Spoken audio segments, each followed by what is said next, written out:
ప్రేక్షకులకి ఆ లలితాంబిక అమ్మవారి యొక్క అనుగ్రహం పరిపూర్ణంగా కలగాలని మనస్ఫూర్తిగా కోరుకుంటూ మనం ఈరోజు చెప్పుకోబోయేటువంటి అతి ముఖ్యమైనటువంటి టాపిక్ ఏమిటి అంటే, మనము ఈ యొక్క జన్మలో లైఫ్ జన్మించినప్పుడు ఒక యోగంలో జన్మిస్తాం.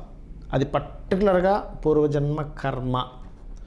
ఆ పూర్వజన్మ కర్మను కనుక మనం సెట్ చేసుకోగలిగితే, అది ఏ రూపంలో వస్తుందో తెలుసుకోగలిగితే, దాని జోలికి వెళ్లకుండా మనం జాగ్రత్త పడగలిగితే 100% మనం సేవ్ అవుతాం. గుర్తుపెట్టుకోండి.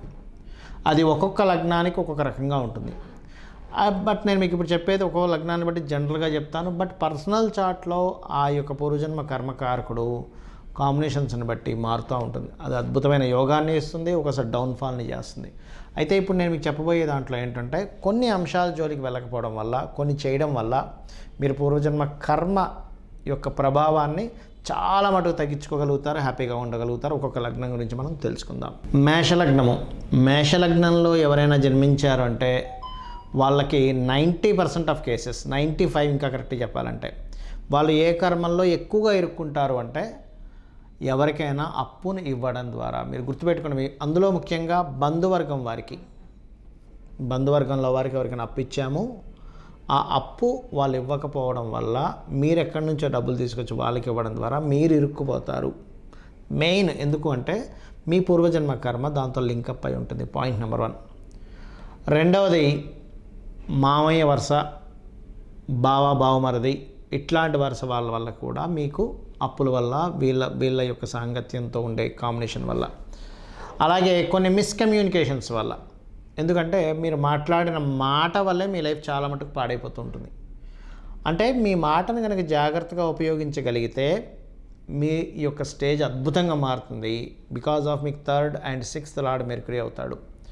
అయితే ఇది మీ యొక్క మెర్క్యూరీ మీద ఆధారపడి ఉంటుంది. అంటే మీ బుధుడిని చాలా జాగ్రత్తగా చూసుకోవాలి. అంటే చూసుకోవడం అంటే ఏంటండి, మీ జన్మజాతకంలో బుధగ్రహం ఎలా ఉంది, దీనివల్ల మీకు పూర్వజన్మ కర్మ అనేటువంటిది ఆధారపడి ఉంటుంది. 6th లార్డ్, 6th పోర్ట్ఫోలియో ఏ గ్రహానికి వచ్చింది ఈజ్ మోస్ట్ ఇంపార్టెంట్ బుధుడితో పాటు.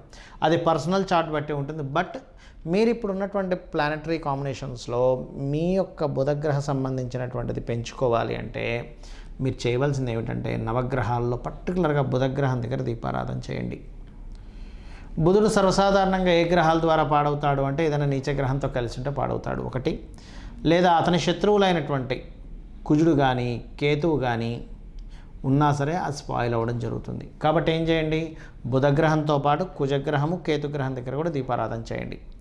అయితే ప్రతి జాతకానికి కూడా పూర్వజన్మ కర్మను తగ్గించుకునేటువంటి కాంబినేషన్ ఉంటుంది. అదేమిటి, ఎలా ఉంటుంది అంటే, మీ యొక్క మేషలగ్నం వారికి సూర్య నమస్కారాలు చేసుకోవడం ఈజ్ ద బెస్ట్ వే.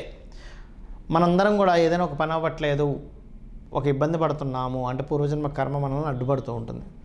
మీ లగ్నానికి ఏంటంటే, మీరు గోవులకు వెళ్ళి గోంగూర మరియు అదేవిధంగా గోధుమ రవ్వ తినిపిస్తున్నట్లయితే పూర్వజన్మ కర్మ అనేటువంటిది 100% తగ్గి తీరుతుంది. అందులో ఎటువంటి సందేహం లేదు. అలాగే సూర్య నమస్కారాలు చేసుకోవడం, వీలైతే సూర్య క్షేత్రాలకు వెళ్ళడం, విష్ణువు యొక్క సహస్రనామాలు వినడం, శ్రవణం అంటారు, అవి కనుక చేస్తూ ఉన్నట్లయితే ఖచ్చితంగా బాగుంటుంది. అలాగే ఇక్కడ కొన్ని బిజినెస్లోకి ఎంటర్ అవ్వడం వల్ల కూడా, ఎందుకంటే బుధుడు బిజినెస్కి కారకుడు. సో మీరు ఉండకుండా మీరు కొన్ని బిజినెస్లోకి ఎంటర్ అయ్యి ఎవరి చేత నన్ను చేయిస్తున్నప్పుడు ఈ యొక్క కర్మ కనెక్ట్ అవుతుంది. అయితే ఇక్కడ మీకు సందేహం కలగొచ్చామండి, మేషలగ్నం వారికైనా మరి లగ్నం తెలియకపోతే ఏమిటంటే, సెకండ్ ఆప్షన్ కొంతవరకు రాశి పనిచేస్తుంది, లగ్నం పనిచేసినంతగా పనిచేయదు. గుర్తుపెట్టుకోండి. సో మీకేంటంటే మీ లైఫ్ అంతా కూడా అప్పులు, రిలేషన్స్, మాట్లాడిన మాట, ఈ అప్పు చేసేదైనా బిజినెస్ చేయడము, బిజినెస్ కోసం ఇంకెవరికైనా డబ్బులు ఇవ్వడం ద్వారా మీరు ఇరుక్కుంటారు. కాబట్టి దీని జోలికి వెళ్లకుండా సూర్య నమస్కారాలు కనుక చేసుకున్నట్లయితే ఖచ్చితంగా మీరు హ్యాపీగా ఉంటారు. చాలామందికి డేట్ ఆఫ్ బర్త్ ఉండదు. మరి అలాంటప్పుడు పూర్వజన్మ కర్మను తెలుసుకోవడం ఎలాగా అనేటువంటి చాలామందికి డౌట్ వస్తూ ఉంటుంది. ఇక్కడ మీ లైఫ్లో జరిగేటువంటి కొన్ని సంఘటనలు తీసుకొని, ఓకే నా లైఫ్ దీంతో కనెక్ట్ అయ్యి ఉందన్నమాట అని అనుకుని కూడా మీరు చేసుకోవచ్చు. అంటే ఉదాహరణకి ఎక్కువ అప్పుల పాలైపోతున్నామండి, బంధువర్గంలో అప్పుల పాలు ఇచ్చే నేను ఇబ్బంది పడుతున్నా అంటే మీ పూర్వజన్మ కర్మ దాంతో కనెక్ట్ అయింది. అప్పుడు మీరు సూర్య నమస్కారాలు చేసుకోండి. అలా కాదండి, నాకేదో కలిసి వస్తుందని అన్నారు, నేను దానికోసం తిరుగుతున్నానంటే మీరు ఖచ్చితంగా విష్ణు సహస్రనామాలు చేసుకోవాలి. అప్పుడు కానీ మీరు బయటపడరు, గుర్తుపెట్టుకోండి. లేదు నేను కొంతమంది చూడండి, కొన్ని సినిమా ఫీల్డ్ అను ఫ్యాషన్ రిలేటెడ్ దాంట్లోకి వెళ్ళిపోయి అక్కడ బోల్డ్ అంత ఖర్చు పెట్టేసి, లేకపోతే ఇంకా కరెక్ట్గా చెప్పాలంటే అనవసరమైన గొడవల్లోకి ఇరుక్కుంటారు. అంటే బాగా గొడవల్లోకి ఇరుక్కుంటుంటారు. ఒక చిన్న గొడవ నా లైఫ్లో పెద్ద టర్న్ తీసుకొచ్చింది అంటూ ఉంటారు. అలా మీకు ఏదైనా ఒక గొడవ మూలంగా మీ లైఫ్ ఇబ్బంది పడుతుంది, ప్రతిసారి ఒక గొడవ వల్ల ఇబ్బంది పడుతుందంటే మీరు చేయవలసింది ఏంటంటే లలిత సహస్రనామాలు చేస్తూ ఉండాలి, గోవు క్యారెట్స్ తినిపిస్తూ ఉండాలి. మరి కొంతమందికి ఏమవుతుందంటే ఇక్కడ